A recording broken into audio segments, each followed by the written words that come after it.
Number 2, right here, is for number 1. சர்வதேச விண்வெளி நிலையத்தில் இருக்கிற விண்வெளி வீரர்களுக்கு தேவையான உணவு அப்படிங்கிறது பூமியிலிருந்து விண்கலம் மூலமாக அனுப்பி வைக்கப்படுது. பாக்கெட்ல அடைத்து அனுப்பப்படக்கூடிய உணவை அப்படியே உறிஞ்சி சாப்பிடுவாங்க. அனைத்து உணவுகளையும் பூமியிலேயே தயார் செய்து விண்வெளிக்கு அனுப்புறாங்க. விண்வெளி நிலையத்தில் இருக்கக்கூடிய வீரர்கள் அதை அப்படியே சூடாக்கி சாப்பிடுவாங்க. தண்ணீர் கலந்து உறிஞ்சி குடிப்பாங்க, அவ்வளவுதான். தானியங்கள், பால் பவுடர், பீட்சா, வறுத்த கோழி, இந்த மாதிரியான ஐட்டம்ஸ் அதுல இருக்கும். சரி, குடிக்கிறதுக்கு தேவையான தண்ணீருக்கு அவங்க என்ன பண்றாங்க அப்படிங்கும்போது, அங்க இருக்கக்கூடிய விண்வெளி வீரர்களுடைய சிறுநீர் மற்றும் வியர்வையில இருந்துதான் குடி தண்ணீர் பெறப்படுது. விண்வெளியை பொறுத்த வரைக்கும் வாட்டர் அப்படிங்கிறது ஒரு மோஸ்ட் ப்ரீசியஸ் ரிசோர்ஸ். அதனால தண்ணீரை அங்கேயே தயாரிச்சுக்கிறாங்க. விண்வெளியை பொறுத்த வரைக்கும் இந்த பூமியோட பல்வேறு சாதக பாதகங்களை ஆய்வு செய்யறதுக்காக அமைக்கப்பட்டதுதான். அந்த ஆய்வு மையத்துல பல்வேறு நாடுகளை சேர்ந்த வீரர்கள் மாத கணக்குல தங்கி இருந்து ஆய்வுகளை மேற்கொண்டு வர்றாங்க. அவங்களுக்கு தேவையான உணவு மற்றும் தண்ணீர் போன்றவற்றை பெறுவதில் பெரும் சவாலை அவங்க சந்திச்சுக்கிட்டு தான் இருக்காங்க. உணவு பூமியிலிருந்து கொண்டுட்டு போகப்படுது, ஆனா அவங்களுக்கு தேவையான தண்ணீர் அப்படிங்கிறது அங்கேயே தயாராகுது. அதுதான் அவங்களுடைய சிறுநீர் மற்றும் வியர்வையிலிருந்து கிடைக்கக்கூடியது. விண்வெளியில தண்ணீரை வீணாக்காம பயன்படுத்துறதுல விஞ்ஞானிகள் ரொம்பவே கவனமா இருப்பாங்களாம்.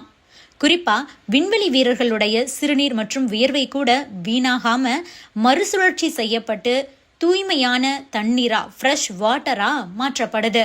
2023 ஆண்டுக்கு முன்பாக வரைக்குமே விண்வெளி வீரர்களுடைய தண்ணீர் தேவை அப்படிங்கிறது சுற்றுச்சூழல் கட்டுப்பாடு மற்றும் லைஃப் சப்போர்ட் சிஸ்டம் அப்படின்னு சொல்லப்படக்கூடிய ECLSS அந்த முறைப்படி தான் அங்கு பெறப்பட்டு வந்தது. இந்த முறைப்படி உணவுப் பொருள், காற்று மற்றும் கழிவுகளை மறுசுழற்சி செய்வதன் மூலமா அவங்களுக்கு தண்ணீர் கிடைச்சுக்கிட்டு இருந்தது.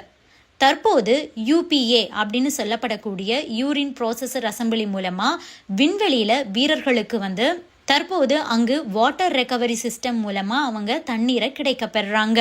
யூரின்ல இருந்து எப்படி தண்ணீர் அவங்களுக்கு கிடைக்குது அப்படிங்கும்போது UPA எனப்படும் யூரின் ப்ராசஸர் அசம்பிளி மூலமா சிறுநீரை குடிநீரா சுத்திகரிக்கிறாங்க. இந்த UPA அப்படிங்கிறது closed loop water recycling system. பொதுவா விண்வெளியில கிராவிட்டி கிடையாது. இதனால பூமியில இருக்கிற மாதிரியான டாய்லெட்ஸ் அங்க இருந்தது அப்படின்னா சிறுநீர் கழிக்கும் போது அது கீழ் நோக்கி வராது, மிதக்க தான் செய்யும். எனவே அங்க அவங்களுக்கு பிரத்யேகமா ஒரு டாய்லெட் இருக்கும். அனைவருக்கும் ஒரே டாய்லெட் தான். அங்கு சிறுநீரை கலெக்ட் செய்யக்கூடிய ஒரு டிவைஸ் இருக்கும். 1, 2 எதுவா இருந்தாலும் அதுக்குன்னு தனி டிவைஸ் இருக்கு.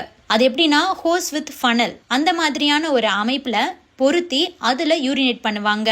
ஆண்கள் பெண்களுக்கென்று தனியா டிசைன் செய்யப்பட்ட டிவைஸ் இருக்கும். அந்த ஹோஸ்ல வரக்கூடிய சிறுநீர் அந்த வேக்கம் சக்ஷன் மூலமா அப்படியே உறிஞ்சி கலெக்ட் செய்யப்படும். சிறுநீர் வெளியே செல்றதுக்கு வாய்ப்பே இல்லை. அப்படி சேரக்கூடிய யூரின் அப்படியே ஒரு டேங்க்ல கலெக்ட் ஆகும். அது அப்படியே யூரின் ப்ராசஸர் அசம்பிளிக்கு போகும். அதுதான் அனைத்து ஃபில்ட்ரேஷன் மெத்தட்ஸையும் செய்து சுத்தமான தண்ணீரை கொடுக்குது. அந்த தண்ணீரை குடிக்கிறதுக்கும் மற்ற ப்ராசஸ்க்கும் ரீயூஸ் பண்ணிக்கிறாங்க. அங்க இருக்கக்கூடிய டாய்லெட் ஒருவேளை மால் ஃபங்க்ஷன் ஆயிடுச்சு அப்படின்னாலும் கூட ஸ்பெஷல் யூரின் கலெக்ஷன் பேக்ஸும் அங்கு இருக்கு. அதை அவங்க பயன்படுத்திப்பாங்க. குடிக்கிறதுக்கே தண்ணீர் இப்படித்தான் கிடைக்குது அப்படிங்கும்போது குளிக்கிறதுக்கெல்லாம் அங்கே சாத்தியமே கிடையாது. வெட் வைப்ஸை வச்சு தொடச்சிப்பாங்க. அதே மாதிரி தலைக்கு குளிக்கிற மாதிரி இருக்கு அப்படின்னா மசாஜ் கிரீம் மாதிரி போட்டு அதை அப்படியே தொடச்சிக்குவாங்க.